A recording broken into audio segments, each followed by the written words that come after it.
Leitura da Bíblia em um ano, dia 115. Hoje leremos Juízes 12 e 13, Salmo 115 e 1 Coríntios capítulo 7. Juízes 12.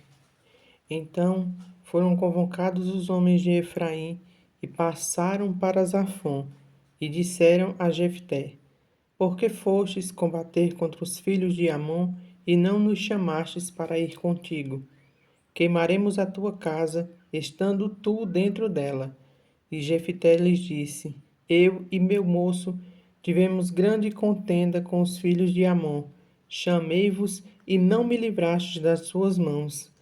Vendo eu que não me livráveis, arrisquei a minha vida e passei contra os filhos de Amon, e o Senhor os entregou nas minhas mãos. Por que, pois, subistes hoje contra mim para me combaterdes? Ajuntou Jefté todos os homens de Gileade e pelejou contra Efraim. E os homens de Gileade feriram Efraim, porque este dissera: Fugitivos sois de Efraim, vós gileaditas, que morais no meio de Efraim e Manassés. Porém, os gileaditas tomaram os vales do Jordão, que conduzem a Efraim, de sorte que quando qualquer fugitivo de Efraim dizia: Quero passar, então os homens de Gileade lhe perguntavam: És tu eframita? Se respondia: Não. Então lhe tornavam: Dize, pois, Shibolete. Quando dizia Sibolete, não podendo exprimir bem a palavra, então pegavam dele e o matavam nos vales do Jordão. E caíram de Efraim naquele tempo 42.000. Jefté, o gileadita, julgou a Israel 6 anos e morreu e foi sepultado numa das cidades de Gileade. Depois dele, julgou a Israel Ibizã de Belém. Tinha este 30 filhos e 30 filhas, e estas casou fora, e de fora trouxe 30 mulheres para os seus filhos. Julgou a Israel 7 anos. Então faleceu Ibizã e foi sepultado em Belém. Depois dele veio Elon, o Zebulonita, que julgou a Israel 10 anos. Faleceu Elon, o Zebulonita, e foi sepultado em Ajailon, na terra de Zebulon. Depois dele, julgou a Israel Abidom, filho de Iléu, o piratonita. Tinha este 40 filhos e 30 netos, que cavalgavam 70 jumentos. Julgou a Israel 8 anos.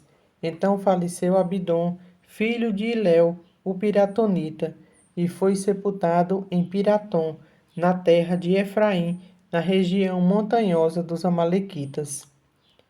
Juízes 13. Tendo os filhos de Israel tornado a fazer o que era mal perante o Senhor, este os entregou nas mãos dos filisteus por 40 anos. Havia um homem de Zorá, da linhagem de Dan, chamado Manoá, cuja mulher era estéril e não tinha filhos. Apareceu o anjo do Senhor a esta mulher e lhe disse: Eis que és estéril e nunca tiveste filho, porém conceberás e dará à luz um filho. Agora, pois, guarda-te, não bebas vinho ou bebida forte, nem comas coisa imunda, porque eis que tu conceberás e dará à luz um filho, sobre cuja cabeça não passará navalha, porquanto o menino será nazireu, consagrado a Deus desde o ventre de sua mãe, e ele começará a livrar a Israel do poder dos filisteus. Então a mulher foi a seu marido e lhe disse: Um homem de Deus veio a mim. Sua aparência era semelhante à de um anjo de Deus, tremenda. Não lhe perguntei de onde era, nem ele me disse o seu nome. Porém me disse: Eis que tu conceberás e dará à luz um filho. Agora, pois, não bebas vinho, nem bebida forte, nem comas coisa imunda, porque o menino será nazireu, consagrado a Deus desde o ventre materno até o dia de sua morte. Então Manoá orou ao Senhor e disse: Ah, Senhor meu, rogo-te que o homem de Deus que enviastes venha outra vez e nos ensine o que devemos fazer ao menino que há de nascer. Deus ouviu a voz de Manoá, e o anjo de Deus veio outra vez à mulher, quando esta se achava assentada no campo. Porém, não estava com ela seu marido Manoá. Apressou-se, pois, a mulher, e correndo, noticiou-o a seu marido, e lhe disse: Eis que me apareceu aquele homem que viera a mim no outro dia. Então se levantou Manoá e seguiu a sua mulher, e tendo chegado ao homem, lhe disse: És tu o que falastes a esta mulher?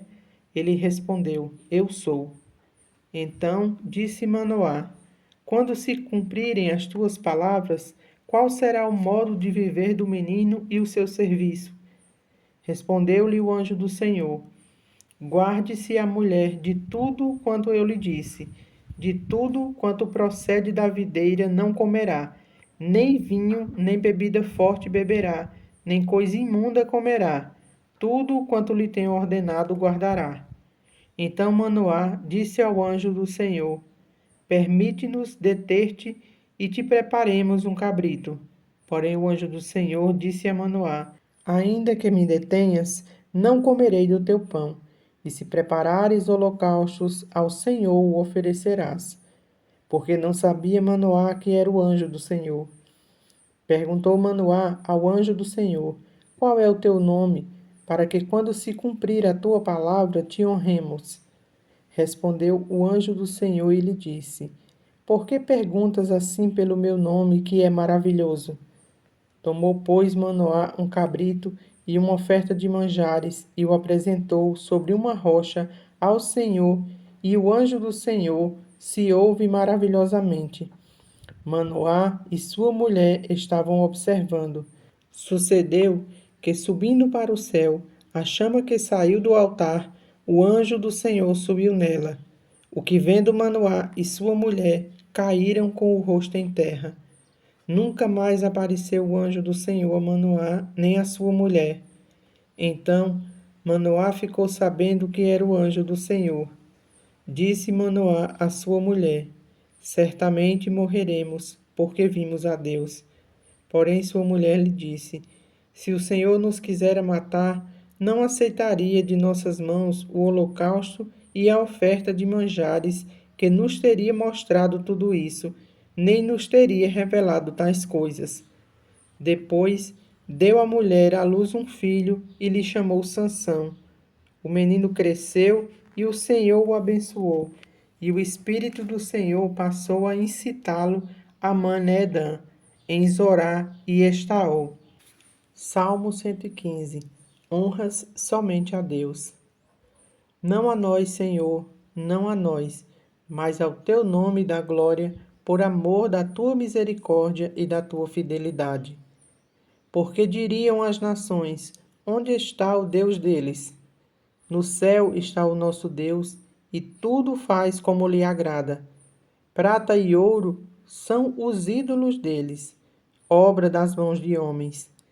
Têm boca e não falam, têm olhos e não veem, têm ouvidos e não ouvem, têm nariz e não cheiram. As suas mãos não apalpam, seus pés não andam, som nenhum lhe sai da garganta. Tornem-se semelhante a eles os que os fazem e os que neles confiam. Israel confia no Senhor, ele é o seu amparo e o seu escudo. A casa de Arão confia no Senhor, ele é o seu amparo e o seu escudo.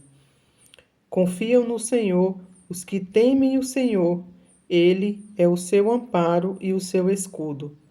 De nós se tem lembrado o Senhor, ele nos abençoará, abençoará a casa de Israel, abençoará a casa de Arão. Ele abençoa os que temem o Senhor, tanto pequenos como grandes. O Senhor vos aumente, bênçãos mais e mais, sobre vós e sobre vossos filhos. Sede benditos do Senhor, que fez os céus e a terra. Os céus são os céus do Senhor, mas a terra deu-a ele aos filhos dos homens. Os mortos não louvam o Senhor, nem os que descem à região do silêncio. Nós, porém, bendiremos o Senhor desde agora e para sempre. Aleluia. 1 Coríntios 7. Quanto ao que me escrevestes, é bom que o homem não toque em mulher, mas por causa da impureza, cada um tem a sua própria esposa, e cada uma o seu próprio marido. O marido conceda à esposa o que lhe é devido, e também, semelhantemente, a esposa ao seu marido. A mulher não tem poder sobre o próprio corpo, e sim o marido. E também, semelhantemente, o marido não tem poder sobre o próprio corpo, e sim a mulher. Não vos priveis um ao outro, salvo talvez por mútuo consentimento, por algum tempo, para vos dedicardes à oração, e novamente vos ajuntardes, para que Satanás não vos tente por causa da incontinência. E isto vos digo como concessão, não por mandamento. Quero que todos os homens sejam tais como também eu sou. No entanto, cada um tem de Deus o seu próprio dom. Um, na verdade, de um modo, outro de outro. E aos solteiros e viúvos, digo-vos que lhes seria bom que permanecessem no estado em que também eu vivo. Caso, porém, não se dominem, que se casem, porque é melhor casar do que viver abrasado.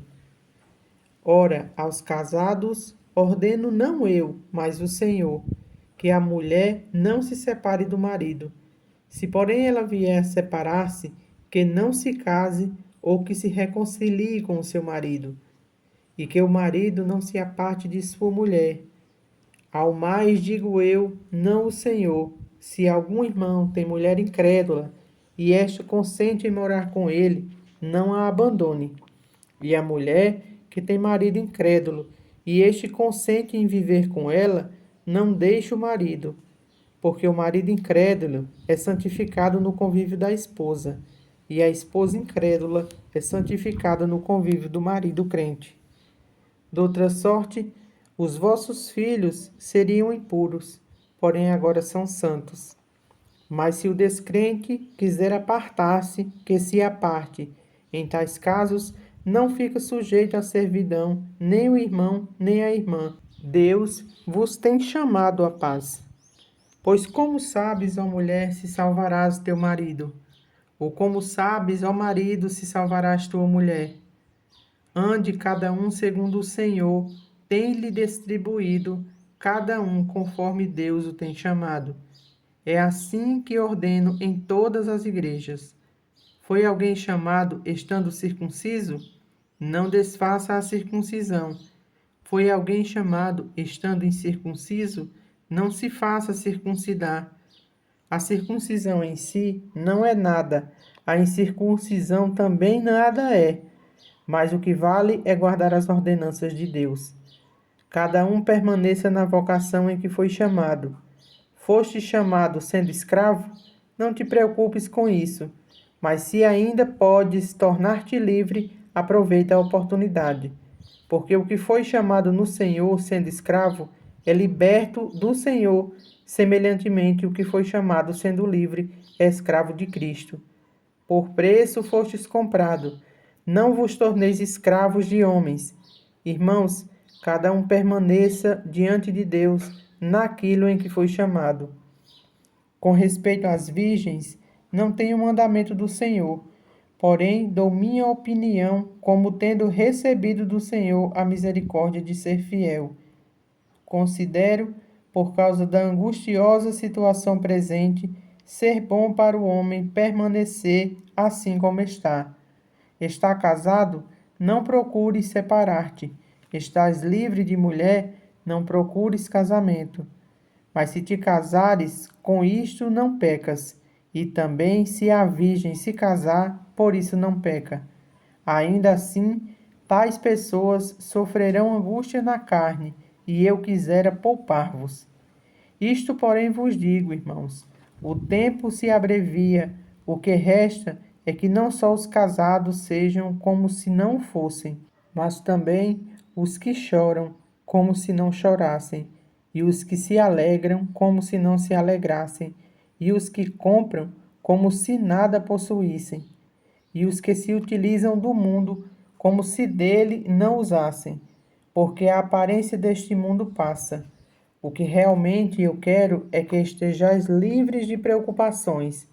Quem não é casado, cuide das coisas do Senhor, de como agradar ao Senhor.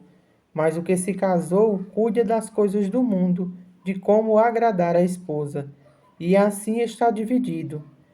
Também a mulher, tanto a viúva como a virgem, cuide das coisas do Senhor para ser santa, assim no corpo como no espírito. A que se casou, porém, se preocupa com as coisas do mundo, de como agradar a seu marido. Digo isto em favor dos vossos próprios interesses, não que eu pretendesse enredar-vos, mas somente para o que é decoroso e vos facilite a consagrar-vos desimpedidamente ao Senhor. Entretanto, se alguém julga que trata sem decoro a sua filha, estando já a passar-lhe a flor da idade, e as circunstâncias o exigem, faça o que quiser, não peca que se casem. Todavia, o que está firme em seu coração, não tendo necessidade, mas domínio sobre o seu próprio arbítrio, e isto bem firmado no seu ânimo, para conservar virgem a sua filha, bem fará. E assim, quem casa a sua filha virgem faz bem, quem não a casa faz melhor. A mulher está ligada enquanto vive o marido. Contudo, se falecer o marido, fica livre para casar com quem quiser, mas somente no Senhor.